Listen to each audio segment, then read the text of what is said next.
Pavilion, कितने नेता हुए जी, कितने नेताओं की राजनीति जब समाप्त हो गई। आज तक नागमणि कुशवाहा पार्टी बना रहे हैं, आज तक आरसीपी सिंह अपना राजनीति चमकाने में लगे हुए हैं। एक से एक नेता, लालू यादव को ऐसे तबियत खराब रहता है तुरंत राजनीति चमकाने के लिए बेटा का झारखंड चले जाते हैं। नीतीश कुमार एक तरफ देश संभाल नहीं रहा है, दूसरी तरफ कुर्सी संभाल रहे हैं। ये विडंबना नहीं है बिहार के तो क्या है? किशोर जिन्होंने शिक्षा की कितनी बड़ी मतलब शराबबंदी बंद करके शिक्षा में चालू कर देंगे। कल कहेंगे शराबबंदी तो बंद कर दिए, शिक्षा चालू नहीं हो पा रहा है, एक काम कीजिए शराब पीजिए, ऐस कीजिए। क्यों नहीं हम माने कि प्रशांत किशोर अपने हर बात से पलट जाएंगे? जब हर बात से पलटने लगे हैं, एक पैटर्न दिख रहा है प्रशांत किशोर के भगोड़ेपन का। वो लगातार राजनीति में फैसले ले रहे हैं और फैसलों पर से पलट रहे हैं। प्रशांत किशोर ने हाल में जितने फैसले लिए और जितना वह यू टर्न मारा है, नीतीश कुमार के यू टर्न को फेल कर दिया। सच पूछिए तो ये हम देंगे, वैसे प्रत्याशी देंगे, उनको देंगे, खत्म, मिट्टी पलीत कर ली। पक्ष में बैठेगी तेजस्वी के साथ नीतीश सरकार बना लेंगे जब चाहेंगे, तो विपक्ष में बैठना और नीतीश कुमार के समानांतर बैठना। भाजपा क्या प्रेफर करेगी? भाजपा यही सोच रही है। जी बिल्कुल सर। स्ट्राइक रेट हो या जो भी कारण हो, जितनी सीटें जितनी हो, भाजपा जो कि अच्छा प्रदर्शन की बिहार में, उससे भी ज्यादा अच्छा प्रदर्शन नीतीश कुमार का रहा है। तो ये भले ही नीतीश की अकेले की ताकत नहीं हो, ये भाजपा द्वारा प्रदत्त ताकत ही हो, लेकिन नीतीश कुमार भाजपा के साथ रहने के दौरान उस मगरमच्छ की तरह है जो पानी में उतरा हुआ है। तो ही रहूंगा। और 24 के रिजल्ट में दिखा कि भाजपा के साथ रहने पर उनको वाकई सीटें, चाहे विधानसभा में कितना भी उनका वोट कटा हो, कितना भी उनकी संख्या घटी हो, वो तीसरे नंबर की पार्टी हो गए हों, लेकिन लोकसभा में वो नंबर 1 पार्टी बनकर बिहार से उभरे हैं। ये एहसास करना चाह रहे हैं कि इसमें किसी को हिस्सा नहीं लेने देंगे, ये मेरा है। और लोग इसको अब वही शेरा वाली कहानी समझ रहे हैं। जी जी जी। वो एनडीए में सुरक्षित करना है। वो जानते हैं कि जब वो एनडीए छोड़कर जाते हैं तो जितने भी छोटे दल हैं सब एनडीए में अपना भाव बढ़ा लेते हैं। लेकिन नीतीश जैसे ही वापस होती है नीतीश कुमार की, कोई 1 सीट पर, कोई आधा सीट पर, कोई 1.5 सीट पर सिमट जाता है, ताकि दोनों में किसी के रिश्ते इस बार न गड़बड़ाए। मतलब बैलेंस, जो गलती आरसीपी सिंह से हो गई, जो ललन सिंह से हो गई, जो भूपेंद्र यादव से हो गई या धर्मेंद्र प्रधान से हो गई, वो गलतियां अब रिपीट नहीं हो सकती हैं एनडीए में। ऐसा चर्चा चल रहा है। मीसा भारती ने इस बार कहा है। देखिए एक बात जान लीजिए, नीतीश कुमार को ये विंडो ऑफ अपॉर्चुनिटी तेजस्वी को खुला रखना पड़ेगा नीतीश कुमार के लिए। उस दिन जो तेजस्वी यादव का भाषण भी था, जो सरकार गिरी थी, तो उस भाषण में आपने देखा होगा कि नीतीश कुमार के प्रति बहुत क्रिटिकल नहीं हो रहे थे। जो व्यक्ति अपने द्वारा लिए गए फैसलों को, चुनावी फैसलों को लागू नहीं करवा सकता है, अपनी मौलिकता को जो लागू नहीं करवा सकता अपनी पार्टी में, जो अपनी विचारधारा पर टिका नहीं रह सकता है, वो अगला नीतीश कुमार या कोई आम मामूली बिहार का नेता ही तो है। वो अलग बात जो प्रशांत किशोर ने कही है, लॉजिकली कुछ कुछ होगा उनका बीच में उनका, लेकिन ये बस एक राजनीतिक रूप से दिया गया हथकंडा था, मुंह से निकल गया गलती से। अब कल ही मैंने सुना कि वो कह रहे थे कि 100 करोड़ रुपया लेते हैं एक आदमी को राय देने के लिए। पूरा बिहार का मीडियम छाया हुआ है, 100 करोड़ लेते हैं। कम में मत आकिए, कितना कम में मत सरकार बना। नमस्कार, पंचनामा देख रहे हैं आप, जहां पे हम करते हैं खबरों की चीरफाड़। 28 अक्टूबर बिहार में मुख्यमंत्री आवास पर एनडीए के घटक दलों के साथ एक बैठक थी। इस बैठक में नीतीश कुमार अपने घटक दलों को ये सांत्वना दे रहे थे, ये बता रहे थे कि अब आप घबराइए मत, अब हम कहीं नहीं जा रहे हैं, हम हैं तो एनडीए गठबंधन में ही हैं। लेकिन बाबा एक बात कहते हैं, एक चर्चा होती है कि नीतीश की गारंटी कौन लेता है ना पलटने की? क्या बीजेपी लेगा या फिर जो घटक दल के नेता हैं बड़े बड़े, जो अपने आप को कहते हैं कि नीतीश को रोकने में हम कहीं ना कहीं अपनी जी जान लगा देंगे, एनडीए गठबंधन में ही वो रहेंगे? क्या नीतीश वाकई में नहीं पलटने वाले हैं? गठबंधन में सब कुछ ठीक ठाक चल रहा है। एनडीए गठबंधन की बैठक समाप्त होने के ठीक 5-6 घंटे के बाद बीजेपी ने एक बैठक बुलाई जिसमें शीर्ष नेता मौजूद थे और इसमें यह तय किया गया कि 2025 में जो 220 का टारगेट है उसे पूरा करना है। लेकिन उस बात में एक और चर्चा हुई थी कि क्या नीतीश कुमार वाकई में जो बात कह रहे हैं वो सच्चाई है उसमें? क्या नीतीश कुमार सच में नहीं पलटेंगे? ये भी अपने दिमाग में बीजेपी बैठा करके चल रहा है। बिहार में एक तरफ जहां ये सारी प्रक्रियाएं चल रही हैं, दूसरी तरफ बिहार में नरेंद्र मोदी और जेपी नड्डा दोनों का कार्यक्रम लग रहा है। अब आप सोचिए कि बिहार के अलावा 2 राज्य जहां महाराष्ट्र और झारखंड में विधानसभा के चुनाव हो रहे हैं, मोदी और जेपी नड्डा को उन क्षेत्रों में ज़्यादा फोकस करना चाहिए, लेकिन बिहार में क्यों फोकस कर रहे हैं? कहीं ना कहीं मामला कुछ ना कुछ गड़बड़ तो जरूर चल रहा है और इस वजह से एक बार फिर पलटने की चर्चा उनकी तेज हो गई। क्या वाकई में नीतीश फिर तेजस्वी के साथ जाएंगे? चलिए इस खबर पर चीरफाड़ कराते हैं। कई सारी संभावनाएं चल रही हैं, इन संभावनाओं के बीच में इस खबर को स्ट्रेचर पर लिटाते हुए चीरफाड़ कराते हैं कि क्या सच में जो बात चल रही है कि फिर से एक बार नीतीश कुमार की प्रक्रियाएं बदल सकती हैं राजनीतिक रूप से, इसमें सच्चाई है क्या? देखिए, अपने मुंह से तो नीतीश कुमार ने कोई कमी नहीं छोड़ी है। ये उसी तरीके का कहानी है कि मतलब बहुत साधारण सी कहानी हमने बचपन में पढ़ी है। शेर आया शेर आया शेर आया, हर बार कह के लोगों को बुला लेता था चेक करने के लिए, लोग आ भी जाते थे मदद करने के लिए, लेकिन शेर नहीं आता था। तो लोगों को लगा कि हो सकता है कि ये मजाक ही अब कर रहा है, और जब वास्तविक में शेर आया तो चिल्लाता रह गया, कोई मदद करने आया नहीं। नीतीश कुमार की स्थिति बहुत सामान्य सी ऐसी ही हो गई है। वो बार बार मतलब हर सभा में जाकर कह रहे हैं कि मैं इस बार नहीं पलटने जा रहा हूँ, मैं इस बार ऐसा कुछ नहीं करने जा रहा हूँ, मैं एनडीए नहीं छोड़ूंगा। और आपको याद होगा, मैंने भी अपने पंचनामा में ये बात बहुत बारीकी से समझाने की कोशिश की थी कि इस बार नीतीश कुमार एनडीए छोड़कर जाने की संभावना तो छोड़िए, नीतीश इस बार एनडीए को भी नहीं छोड़ेंगे।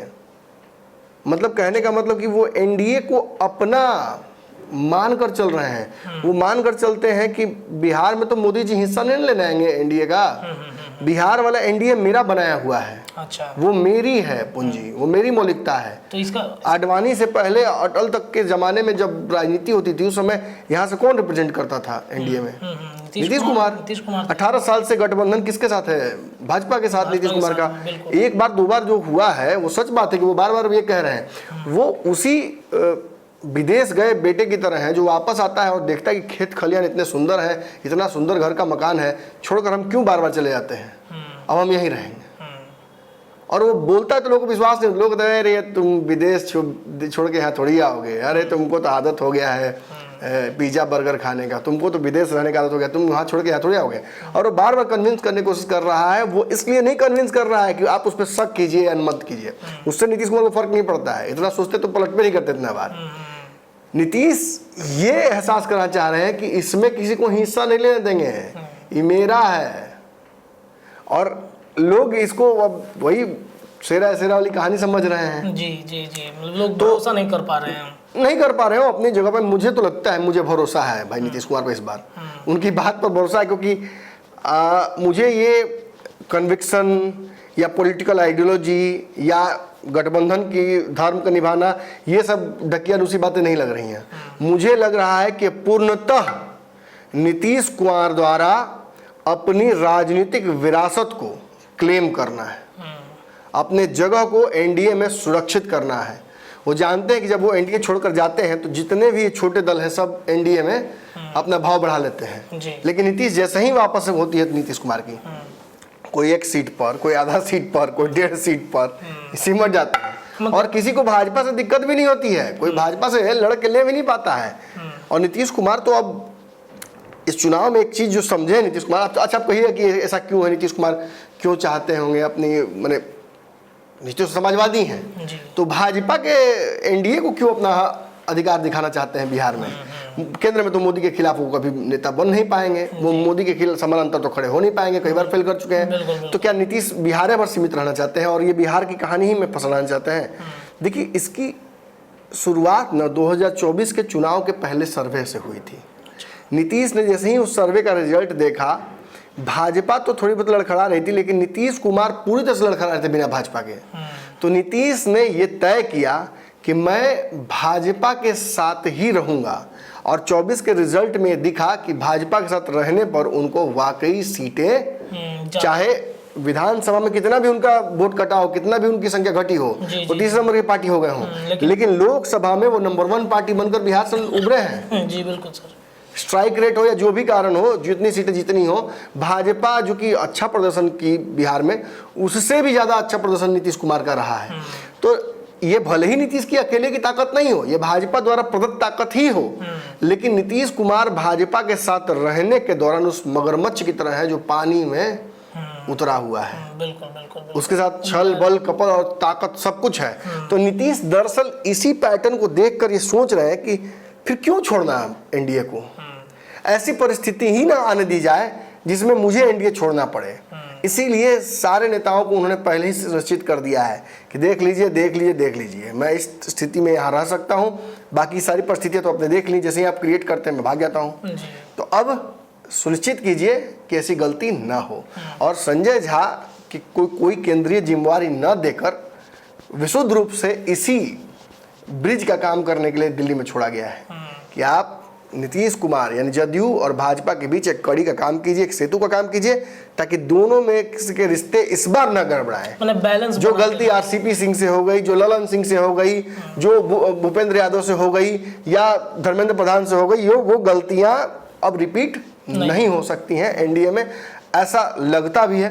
और नीतीश कुमार, जहां नीतीश की महत्वाकांक्षा ये है कि मैं एनडीए के साथ रहकर नंबर 1 पार्टी या नंबर 2 पार्टी फिर से अपनी लॉस्ट ग्लोरी जदयू प्राप्त कर लेगी, वहीं एक समस्या ये भी है कि नीतीश कुमार की ताकत जैसे जैसे बढ़ रही है वैसे ही राजनीतिक जो उम्र है वो ढल रही है। जी जी जी जी। तो भाजपा भी एक तरफ से जहां नीतीश को ये ताकत दे रही है, तो दूसरी तरफ भाजपा ये सोच भी रही है कि कितने दिन तक। एक तरफ ताकत सीज भी करने की कोशिश की जा रही है कि ताकत सीज हो। अब भाजपा ये सोच रही है कि नीतीश कुमार को जितनी ताकत चाहिए, जो मोनोपोली चाहिए दे दो, इनका सिर मुड़वाना है, उनको बाहर निकालना है, उनको कटवाना है, उनको भजवाना है, जिसको हटाना है पट हटा दो, कोई दिक्कत नहीं, नीतीश कुमार जो कह रहे हैं सब मान लो। ये उसी तरीके का है कि एक बूढ़ा, मतलब इसे बुरे तौर पर न लीजिए क्योंकि एग्जाम्पल ही दे रहा हूँ, एक बूढ़ा मृत्यु शैया पर लेटा हुआ है और उसके आसपास उसके परिवार के लोग खड़े हैं। ये संपत्ति किसी और को थोड़े देके जाएगा, वो जो मांग रहा है उसको दीजिए, वो अपने आप वो संपत्ति आपको देकर जाएगा। और भाजपा इसी मतलब उम्मीद में, पल का इंतजार में है, इसी उम्मीद में भाजपा ये सारा जो प्रतिज्ञा है या जो कह सकते हैं आप मेहनत है या जो कुछ है नीतीश कुमार के सामने नतमस्तक होकर खड़ी है, ये सब कुछ केवल इसी के लिए हो रहा है। हाँ, इसमें सवाल जरूर आप खड़ा कर सकते हैं, तो सर कोई गारंटी है कि नीतीश कुमार दे ही देंगे? कहीं बुरा सब दूसरा किसी को दे देगा तब? ये भी तो हो सकता है। तो भाजपा भी ये मानकर चल रही है कि उसके पास भी दूसरा कोई ऑप्शन नहीं है, या तो भाजपा विपक्ष में बैठेगी, तेजस्वी के साथ नीतीश सरकार बना लेंगे जब चाहेंगे, तो विपक्ष में बैठना और नीतीश कुमार के समानांतर बैठना। भाजपा क्या प्रेफर करेगी? भाजपा यही सोच रही है। निश्चित ही भाजपा या कोई भी पार्टी, चाहे चिराग पासवान हो, भाजपा हो, कोई भी हो, तेजस्वी यादव फॉर इंस्टेंस, वो विपक्ष में बैठने के बजाय फिर नीतीश कुमार के साथ बैठना चाहेंगे। बार बार राजद के लोग नीतीश के कहने के बावजूद कि मैं नहीं जा रहा हूं इस बार, कहीं मेरे से गलती हो गई तेजस्वी के साथ जाकर, राजद के लोग बार बार ये नैरेटिव क्यों देते हैं कि नहीं नीतीश तो आ जाएंगे, नीतीश आ रहे हैं? ये भाजपा को मतलब डराने के लिए भी हो सकता है, भाजपा को डराने के लिए, रिवर्स साइकोलॉजी, या नीतीश कुमार को एहसास कराने के लिए कि आपके लिए अभी भी विंडो खुला है, आप टेंशन मत लीजिए। कई बार तो ये लोग कह रहे हैं कि 9वीं क्या 10वीं बार नीतीश कुमार शपथ ले सकते हैं मुख्यमंत्री का, कई दिन से ये चर्चा चल रहा है। मीसा भारती ने इस बार कहा है जी। देखिए, एक बात जान लीजिए, नीतीश कुमार को ये विंडो ऑफ अपॉर्चुनिटी तेजस्वी को खुला रखना पड़ेगा नीतीश कुमार के लिए। उस दिन जो तेजस्वी यादव का भाषण भी था, जो सरकार गिरी थी, तो उस भाषण में आपने देखा होगा कि नीतीश कुमार के प्रति बहुत क्रिटिकल नहीं हो रहे थे, एकदम प्यार में पड़े उस आशिक की तरह करते कि ठीक है आप ब्याह कर लिए, आपने तय कर लिया, आप शादी करने का जब मन बना ही ली, कार्ड छप ही गया, एक बार हमसे बोल देती, हम भी कुछ प्रयास करते, जो कमी थी दूर करने की कोशिश करते। वो एक तरफा प्यार राजनीतिक प्यार है, कुर्सी से प्यार है, वो नीतीश कुमार से प्यार नहीं है। और नीतीश उस चाबी की तरह है जो उस कुर्सी तक किसी को पहुंचाता है। नीतीश अपनी कुर्सी तो नहीं देंगे, लेकिन पावर में रहना बिहार में, बिहार की राजनीति या किसी क्षेत्रीय पार्टी के लिए बहुत महत्वपूर्ण है। राजद पावर में नहीं है तो राजद के लोग लगातार टूट रहे हैं ना, अंदर अंदर यहाँ दिया चटाई वाला हाल भइल है। सच्चाई है कि राजद के लोगों का हालत खराब है, बहुत ज्यादा। विधायकों में उठा पटक भइल है कि मैंने समझ में नहीं आ रहा कि कौन किस रास्ते जाए। और एक और बात, तेजस्वी ने दो तीन गलतियां तेजस्वी से लगातार हुई हैं, जिनको लेकर मैं कई बार बोलूंगा, और कई बार दर्शकों में जो खास तौर पे तेजस्वी के समर्थक लोग हैं उनको लगेगा कि भाई क्यों बोल रहे हैं। आप सत्ता में थे महाराज, आप नीतीश कुमार के समानांतर खड़े थे, आपने बिहार में रोजगार की एक बड़ी लकीर खींची और आपसे सब कुछ छीन लिया गया। आज भी आपने एक ट्वीट किया और देखिए नीरज कुमार ने उसमें कैसे धज्जी उड़ा दी आपकी। आज हालांकि बयान तो बदल गया, प्रशांत किशोर का, लेकिन प्रशांत किशोर आपको लगातार आपकी अशिक्षा पर और आपके 9वीं पास होने पर, 10वीं नहीं करने पर, आपके द्वारा दिए गए टेम्पोररी रोजगार उसमें डोमिसाइल पर लगातार खींच रहे हैं। लेकिन आज प्रशांत किशोर खुदे खिंचा गए बेचारे। बोल दिए कि अब हुआ क्या ना कि देखिए होता क्या है, बताते हैं। प्रशांत किशोर कोई बने पत्थर पर तो फूल खिले नहीं है, एवं हमारा के कंपनी की कहावत बा कि पत्थर के दूब हम बचा के रखल जरूरी बा। ऐसे तो है नहीं। प्रशांत किशोर ने हाल में जितने फैसले लिए और जितना वह यू टर्न मारा है, नीतीश कुमार के यू टर्न को फेल कर दिया सच पूछिए तो। ये हम देंगे, वैसे प्रत्याशी देंगे, उनको देंगे, खत्म, मिट्टी पलीत कर ली। एक 4 उपचुनाव की सीटों पर प्रशांत किशोर ने जितना बम फोड़ना था सब फोड़ लिया, कुछ नहीं हो रहा है। अंततः मैं तो ये कहूँगा कि आज तो उनकी स्थिति ऐसी थी कि खिग्गी बंधी हुई थी। तेजस्वी यादव के शिक्षा पर जैसे ही मामला आया और उनके प्रत्याशी के शिक्षा पर फेंक दिया गया, जैसे ही अपने पे आया प्रशांत किशोर ने तुरंत पलट दिया अपने बयान को। क्या बोल रहे थे कल तक कि वो 8वीं पास है, 9वीं पास है, 9वीं फेल है, क्या क्या नहीं बोला प्रशांत किशोर ने। और आज कह रहे हैं कि पढ़ाई लिखाई से लेन देना नहीं है इसको राजनीति का। जी जी, क्या प्रशांत जी, ये बयान आपको बिहार के किसी भी मामूली नेता के समानांतर खड़े कर देते हैं। ये आपके राजनीतिक लकीर को इतना छोटा कर देते हैं कि कोई भी रावण उसे एक लांघ में लांघ जाए। और यहाँ रावण दुशासनों की बिहार में कमी नहीं है, कुछ तो सलाहकार बन के बैठे रहते हैं। बिल्कुल बिल्कुल, ये वही प्रशांत किशोर है जिन्होंने शिक्षा की कितनी बड़ी मतलब भाई शराबबंदी बंद करके शिक्षा में चालू कर देंगे। कल कहेंगे कि शराबबंदी तो बंद कर दिए, शिक्षा चालू नहीं हो पा रहा है, एक काम कीजिए शराब पीजिए, ऐश कीजिए। क्यों नहीं हम माने कि प्रशांत किशोर अपनी हर बात से पलट जाएंगे। जब हर बात से पलटने लगे हैं, एक पैटर्न दिख रहा है प्रशांत किशोर के भगोड़ेपन का। वो लगातार राजनीति में फैसले ले रहे हैं और फैसलों पर से पलट रहे हैं।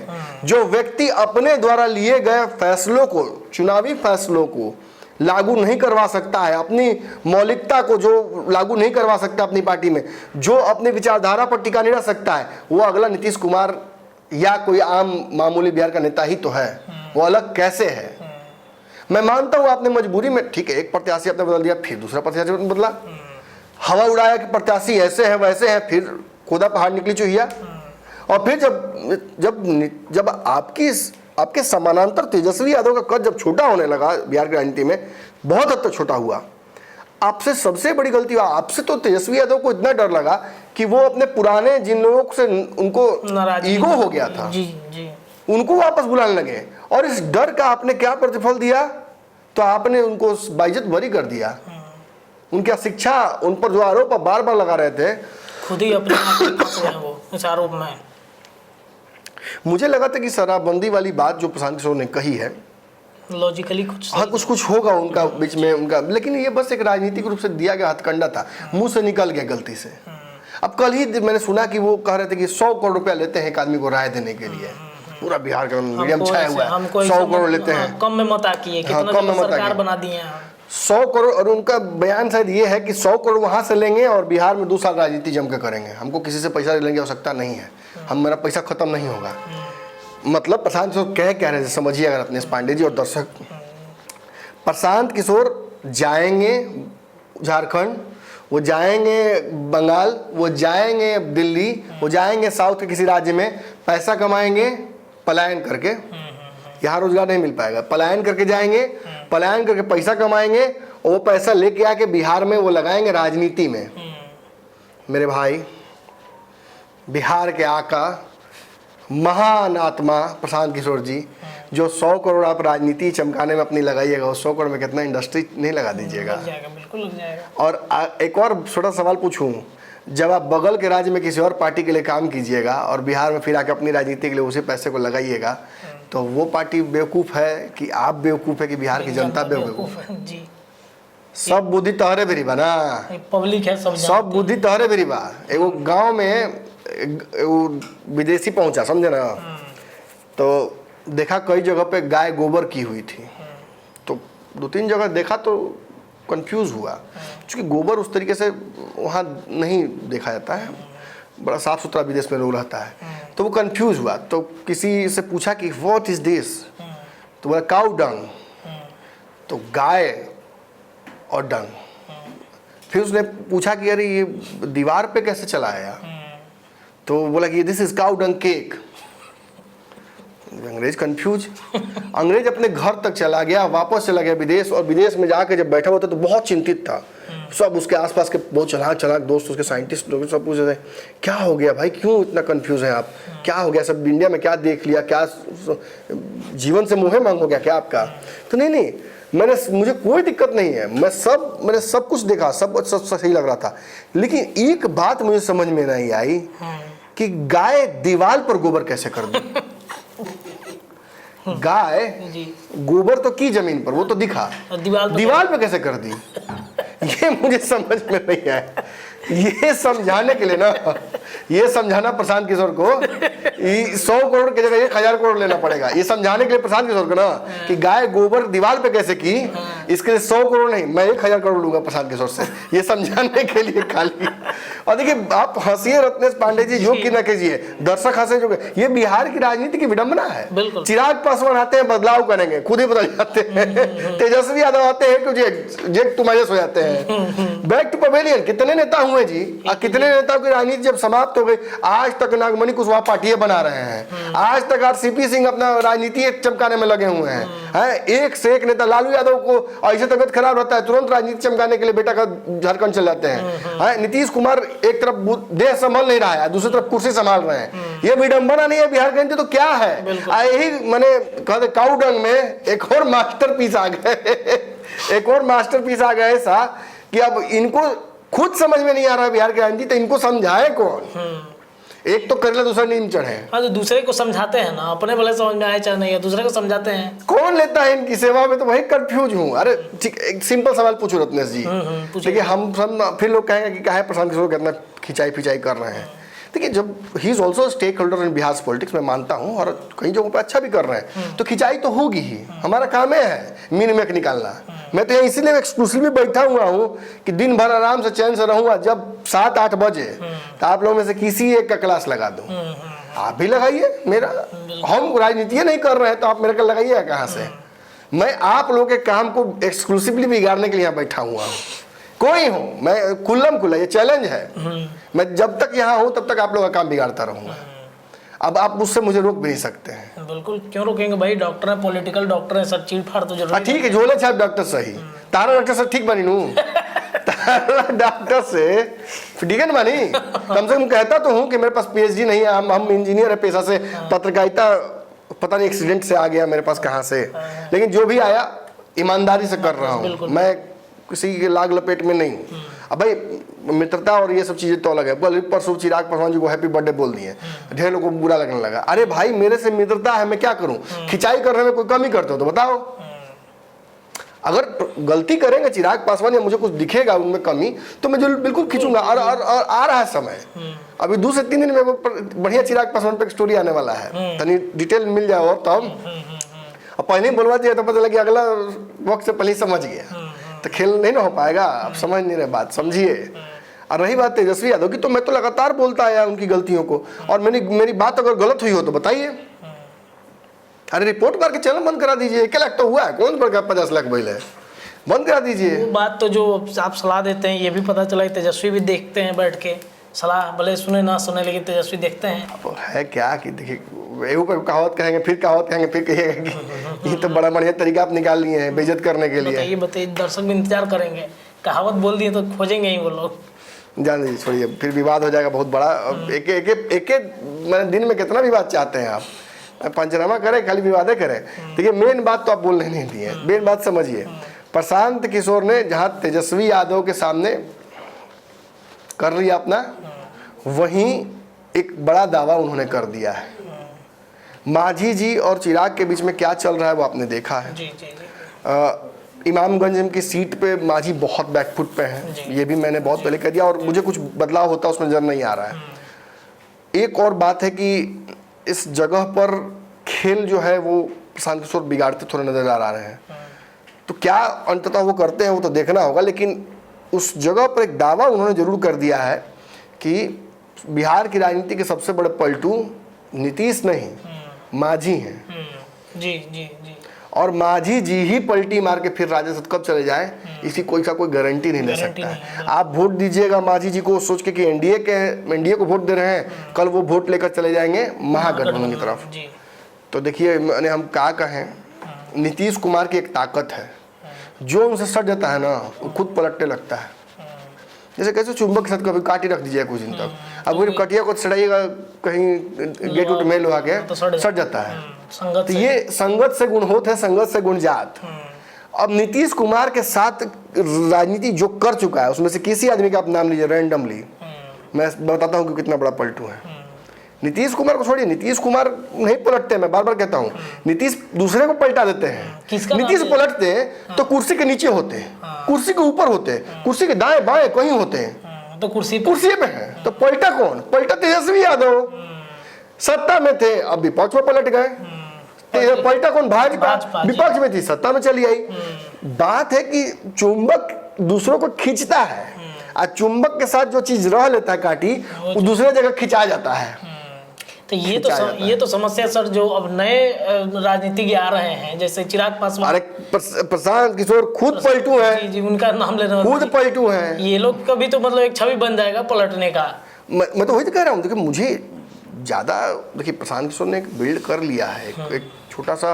अब कुछ लोग कहता है कि पैसा देता है तब IT सेल चलता है, कुछ लोग कहता है सैलरी वाले लोग ही कमेंट आते करते हैं। हमको तो दिख रहा है, अब कमेंट पैसा लेके कर रहा हो जैसे कर रहा हो। कितना पैसा दे देंगे यार? 100 करोड़ ले तो 100 करोड़, कुबेर का खजाना खत्म हो जाता है बिहार में। कुबेर का खजाना बिहार में खत्म हो जाता है। छोड़िए ना प्रशांत, जो पार्टी का बना है वो चैनल खोल के देखिए ना, छोटा सा डिजिटल चैनल है वो खोल के देखिए, उसी में आपको कुबेर का खजाना नहीं खत्म हो गया। बढ़िया बढ़िया यहाँ हिंग फिटकरी लगाने वाले लोग, बड़का बड़का महिषासुर लोग आए बिहार में, और धन पशु आए।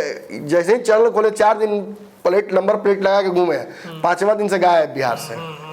आते पता नहीं, राजनीति छोड़ दिया लोग। तो मेरा ये कहना है कि प्रशांत किशोर का ये दावा दरअसल एक जेनरिक दावा है, जो उन पर भी लागू होता है, RCP सिंह पर भी लागू होता है, नीतीश कुमार पर भी लागू होता है, वो नीतीश के संगत में आए हर पार्टी हर नेता पर लागू होता है। उपेंद्र कुशवाहा पलटे नहीं हैं, चिराग पासवान पलटे नहीं हैं, भाजपा पलटी नहीं है, तेजस्वी पलटे नहीं हैं। कौन नहीं पलटा है? पप्पू ये तो पलटे नहीं गए सलमान खान के बचावे। आप कह रहे हैं कि कोई मार दे कोई फर्क नहीं पड़ता है, बताइए। ये तो सही में मेला वाला इनके साथ सही में मैंने मुँह हो गया। हाँ, मेला वाला कहानी के साथ सच हो गया। गए थे वहाँ एथी करने, लॉरेंस बिश्नोई से पंगा लेने, या घरे में पंगा हो गया। पत्नी छोड़ दी, सब छोड़ी नहीं है। देखिए मुझे लगता है कि हाँ वो तो मतलब हाँ वो क्यों है कि ये सब भाई अब इतना खतरनाक आदमी है वो है कि मैंने पत्नी बच्चा दूर है। हाँ भाई, बाल बच्चा को तो वैसे भी देखिए, राजनीति अपने जगह पे, व्यक्तिगत जीवन अपने जगह पर। मुझे लगता है कि व्यक्तिगत जीवन पर किसी की टिप्पणी नहीं होना चाहिए। बिल्कुल। मेरे आपके नीतीश कुमार के किसी के भी व्यक्तिगत जीवन पर टिप्पणी बिल्कुल नहीं होनी चाहिए। राजनीति में वो आए, हाँ जिस दिन उनके परिवार के, जैसे चिराग पासवान के जीजा जी आगे राजनीति में, तो आगे तो ओखली में सिर बा।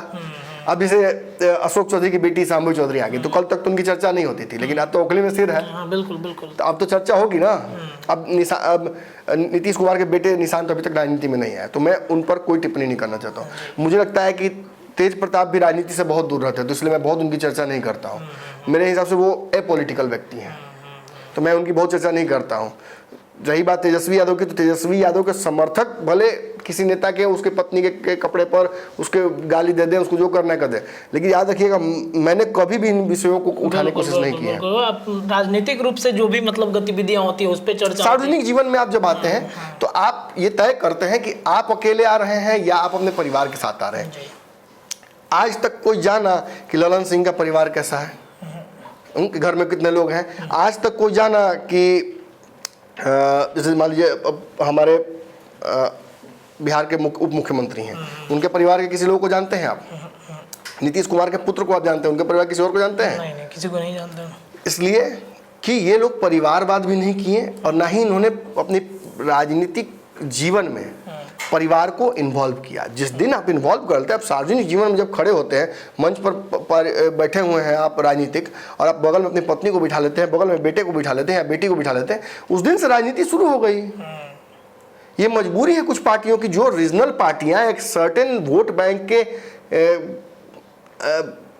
आधार पर जीवित हैं, उनकी तो मजबूरी है। जी, वो बात सामाजिकता की करेंगी, वो हिंदू मुसलमान एकता की बात करेंगी, वो पिछड़ों को एकजुट करने की बात करेंगी, लेकिन जब भी बात आएगा कि अब इसका ये तो जीत के आ गए 5 लाख रुपया, अब इसको बांटा कैसे जाए, तो एक काम करते हैं, शुरू किया जाए मेरे से ही, क्योंकि मैं सबसे बड़ा हूँ। चलिए 5 लाख में हमको दीजिए, ये हमारे बड़े बेटे हैं, ये हमारे छोटे बेटे हैं, ये मझिले बेटे हैं, ये बेटे के बेटे हैं, ये चाचा के बेटे हैं, ये हमारे चाचा हैं, ये बेटी हैं, ये दामाद हैं, ये फुआ हैं, दीजिए इस लाइन से। 5 लाख माइनस में चल जाएगा। कार्यकर्ता मुँह तक खाली कटोरा लेके, हाँ मनियों कुछ मिली मालिक। यही तो है बिहार की राजनीति। और बिहार के क्या आसपास की राजनीति भी यही है, परिवारवाद से ऊपर उठकर सोचने वाले लोग कम हैं। नीतीश कुमार की राजनीति में सबसे बड़ी पूंजी ये है कि उन्होंने परिवारवाद को बढ़ावा नहीं दिया। और उस कड़ी में अगर नाम खोजिएगा तो बहुत कम विरल नाम है, कोई दिखता नहीं है। हमने देखा अखिलेश सिंह अपनी पुत्री के साथ को राजनीति में एक्टिवली लेकर आ गए हैं। बगल के राज्य में आपने देखा कि पत्नी और बच्चे सभी राजनीति में हैं। दिल्ली में आपने देखा वही कहानी। आप बिहार में देख रहे हैं, लगभग बिहार में तो झांकी निकली हुई है। झारखंड में भी वही हो। चिराग पासवान भी इससे छूते नहीं रहे, जबकि चिराग पासवान का एक्सपीरियंस तो इतना बुरा था पारिवारिक राजनीति की वजह से। जब परिवार से उनको धोखा मिल गया तब भी देखिए वो परिवार से ऊपर नहीं सोच पाए। जब उनको देना टिकट हुआ तो वो अपने जीजा को ही उन्होंने दिया टिकट जमुई से। तो अछूते इससे चिराग पासवान भी नहीं है। Party with difference, leader with difference, but when it comes to the decision making he is not different from any other politician in Bihar. और उतना ही नहीं, आगे अब तो इसमें कड़ी में नाम लिखाएगा ना प्रशांत किशोर। प्रशांत किशोर इतने कम राजनीतिक जीवन में, छोटे में ही, वो भी अपनी पत्नी के साथ देखेंगे सार्वजनिक जगहों पर राजनीति करते हुए। तो ये क्या साबित करता है? ये साबित करता है कि एक जिस कार्यकर्ता को आप कहते हैं तुम मुझे खून दो मैं तुम्हें आज़ादी दूंगा, उस कार्यकर्ता पर आपको, जो कार्यकर्ता आप पर विश्वास करके खून तक देने के लिए रेडी है, उस कार्यकर्ता पर जब आपको विश्वास करने की बात आती है तो आप नहीं विश्वास कर पाते हैं। आप कहते हैं मेरी पत्नी को भले दे दीजिए, इसको नहीं दे सकते हैं, इसको देंगे तो माजी बन जाएगा। समझे? यही है बिहार की राजनीति, सबसे बड़ा पलटू। अब हम क्या बोले, प्रशांत किशोर बोले हैं। प्रशांत किशोर ने देखिए बहती गए हाथ धोई है और कुछ नहीं। उनको पता था कि एनडीए में बहुत कुछ ठीक चल नहीं रहा है, खासतौर पर मांझी जी का जतरा भी लग रहा है कि कुछ गड़बड़ाया हुआ है। चिराग पासवान की पार्टी तो मदद नहीं कर रही है, तो कुछ खास दिख नहीं रहा है। और ये चुनाव हारेंगे तो मांझी जी का जो मुंह है मांगने का, वोट विधानसभा में टिकट छोटा हो जाएगा। भाजपा भी इसी फिराक में लगी हुई है, सारी पार्टी इसी फिराक में लगी हुई है कि मांझी अब बनने से पहले जीता तो बाद में दूसरा से जीता, ढेर ना मांग लिए। हाँ, यही कहीं ना कहीं कहानी है। और देखिए पलटू और ये सब टैग देना हमारा काम नहीं है, किसी ने दे दिया इसलिए मैं इसकी चर्चा कर रहा हूँ। मुझे इस तरह के नामांकन से सच पूछे तो हिचक है थोड़ी। मैं चाहता हूँ, हाँ, प्रशांत किशोर का जरूर हम नामांकन किए थे। चलिए देखें तो बिहार की राजनीति में कौन सबसे बड़ा पलटू है, इसको लेकर के एक बार फिर चर्चा तेज हो गई है। प्रशांत किशोर के एक दावे ने फिर से बिहार एनडीए के लिए कहीं ना कहीं चिंताएं बढ़ा दी हैं। आज के पंचनामा की चीरफाड़ में इतना ही, लेकिन लगातार पंचनामा में चीरफाड़ जारी है। जुड़े रहिए अपने चैनल के साथ, अपने राय रखिए, चैनल को सब्सक्राइब कीजिए। बहुत बहुत धन्यवाद।